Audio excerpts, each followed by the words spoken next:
Senators Rubio and Orrin host a press conference in support of a legislation to prevent and tackle school shootings.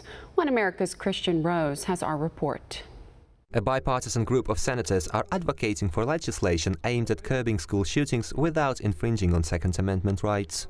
Republican Senators Rubio and Orrin, along with their Democrat colleague Bill Nelson, held a news conference to discuss the Student, Teachers and Officers Preventing School Violence Act of 2018, known as the Stop School Violence Act. We're grateful to have all these senators here concerned about these problems, and we hope we can cover this in a way that will be acceptable. The bill's purpose is to reauthorize and update the existing bipartisan Secure Our Schools Act by allowing the DOJ to allocate resources of up to $100 million per year to identify and prevent threats to school security. The legislative action comes on the heels of the tragic school shooting in Parkland, Florida this past Valentine's Day.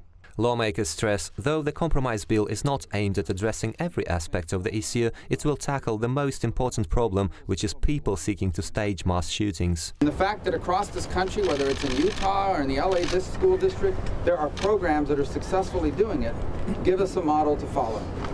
And that's what the Stop School Violence Act is about. The Stop School Violence Act would provide funding to evidence-based training of law enforcement, school personnel and students to enhance their ability to identify and respond to the potential and active threats to school safety. The bill would also fund violence prevention technology and equipment, as well as the training of school personnel to address mental disorder, which the senators see as key issue behind school shootings. Additionally, the Stop School Violence Act would also bolster coordination between school personnel and law enforcement to ensure timely prevention and tackling of shootings. We see a sicko, I don't want him having a gun. We have to do something about the mentally ill not being able to buy a gun. Gun-free is an invitation for these crazy people to just come in and shoot. The bipartisan initiative comes amidst the intensified Democrat attacks against Second Amendment rights, extensively covered and promoted by the mainstream media.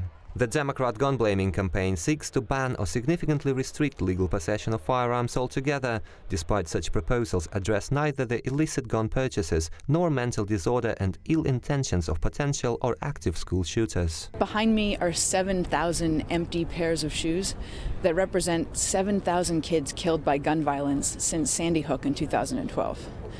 I think this is an amazing moment where America is ready for gun control. In fact, our kids are begging us for gun control. Senator Rubio pointed out lawmakers across the aisle agree with the pragmatic approach to establish the systems and procedures to prevent acts of violence in schools. Senators have echoed President Trump's proposals to help states pay for gun training for teachers and improve background check system to prevent mentally ill people from acquiring firearms.